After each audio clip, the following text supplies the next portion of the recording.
Sudahlah, matiin saya sekarang. Maka juga kemarin kemungkinan besar mati tanpa dosa sama sekali. Cuma juga heran, kok Mas Haryadi baru nongol sekarang? Kemarin kemana aja? Umpama kan? Makanya kita nggak boleh seuzon Pak sama orang. Jangankan kanker kayak Jupe, jangankan yang kena stroke, diabetes, asam urat, rematik, prostat dan lain sebagainya. Uang pening pala saja sakit pala nih menghapus dosa 40 hari 40 malam.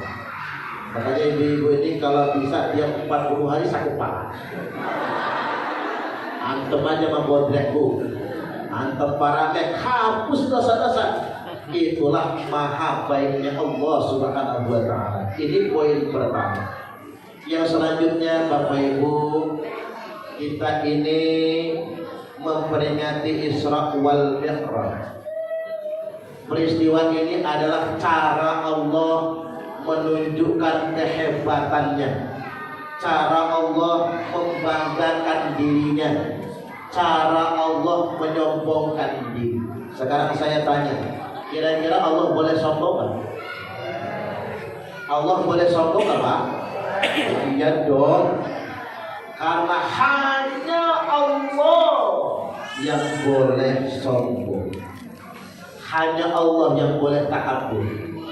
Makanya kalau manusia sombong Pak kan masuk surga. Walaupun maaf ya, udeng-udengnya jedut plafon, walaupun kerudungnya nyengser di tanah, saking panjangnya, nyapu halaman gak pakai sapu lidi lagi, langsung pakai kerudungnya aja.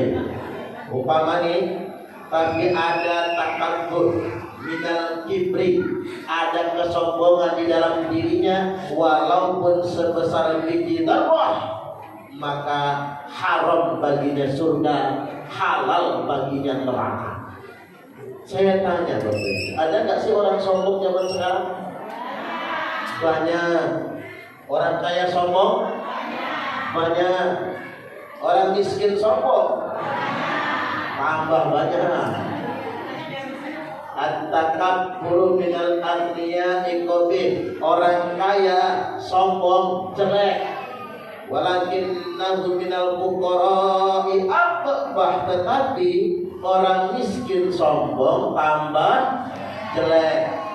Orang pintar sombong jelek. Orang goblok sombong tambah jelek. Ibu-ibu yang cantik-cantik sombong jelek. Ibu-ibu yang jelek sombong tambah jelek. Ada gak orang jelek sombong? Yang mana orangnya? Enggak ada ya? Racun dia. Luar biasa. Karena yang boleh sombong cuma Allah. Allah sedang sombong, Allah sedang pamer akan kekuasaannya. Terkait dengan ini Nabi Sallallahu Alaihi Wasallam bercerita, utitu bil Buraq, malam itu didatangkan kepada Buraq. Faraqibtuhu hatta ataitu Baitul Maqdis. Aku menunggangi Buraq ini kata Nabi sehingganya aku tiba di Baitul Maqdis, Masjid Al-Aqsa. Makanya Bapak Ibu, Isra itu minal masjid ilal masjid, dari masjid ke masjid. Makanya kita punya kewajiban memakmurkan masjid. Kalau lihat dari wajah-wajah Bapak Ibu semua, saya yakin masjid kita ini makmur. Karena memang kita agak repot ketika masjid bagus tapi kosong dari orang-orang yang mengingati Allah.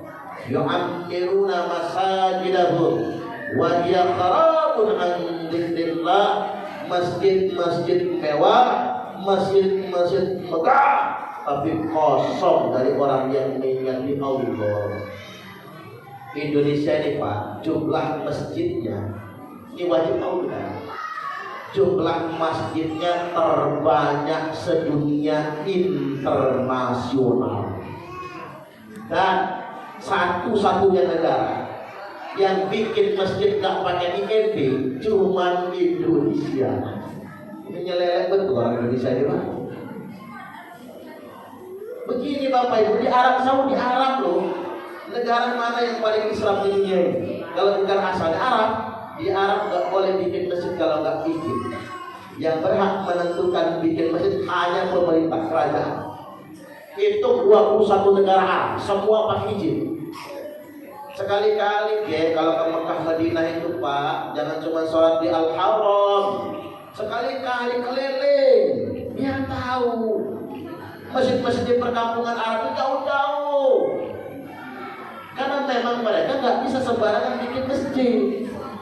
Beda kita di Indonesia ini, yang penting punya tanah, punya duit, bangun, nggak boleh deketan. Lihat tuh yang di Sukarameh tuh masih cuma 15 meter, azan saingan, khutbah saingan, kenceng-kencengan. Bahkan ada di Jawa itu begini Bapak Ibu, di sini masjid, seberangnya masjid, saingan Jumatan, saingan khutbahnya. Saya tanya ini kok masjidnya dipakai Jumatan semua, padahal dekat. Beda Ustaz, yang ini masjid NU PKB, yang depan masjid NU P3. Sama pada NU-nya, beda partainya. Oh, kalau begitu nanti kita bikin masjid NU PDI Perjuangan gitu, masjid NU Golkar, warnanya bedain. NU PDI Perjuangan merah, NU Golkar kuning gitu. Kita semau-mau Pak bikin masjid itu. Atau negara tetangga lah, sekali-kali jadi TKI, tapi jangan jadi TKW ya Bu. Lakinya kawin lagi nanti. Kalau jadi TKI ke Brunei Darussalam, ke Malaysia Bapak Ibu, jarak masjid 5 kilo, 3 kilo. TKI kalau mau berangkat Jumatan di Brunei Pak, naik bis atau numpang di masjid, di mobil-mobilnya orang kaya di Brunei Darussalam itu. Jauh-jauh masjidnya kalau buat Jumatan. Nah kita tinggal melangkah saja. Indonesia yang negara dengan jumlah masjid terbanyak sedunia internasional, belum musola. Kalau dihitung masjid tambah musola 1,5 juta masjid dan musola. Kalau untuk provinsi yang ranking 1 Jawa Barat. Jawa Barat itu jumlah masjidnya 60.000 masjid, belum musola. Di atas 100.000 kalau dengan musola. Yang ranking 2 Jawa Tengah 50.000 masjid lebih. Yang ranking 3 Jawa Timur 48.000 masjid lebih, belum musola sekali lagi, belum jadi pondok Pak, majelis-majelis yang di pondok itu. Yang ranking 4 Sulawesi Selatan 14.000 masjid.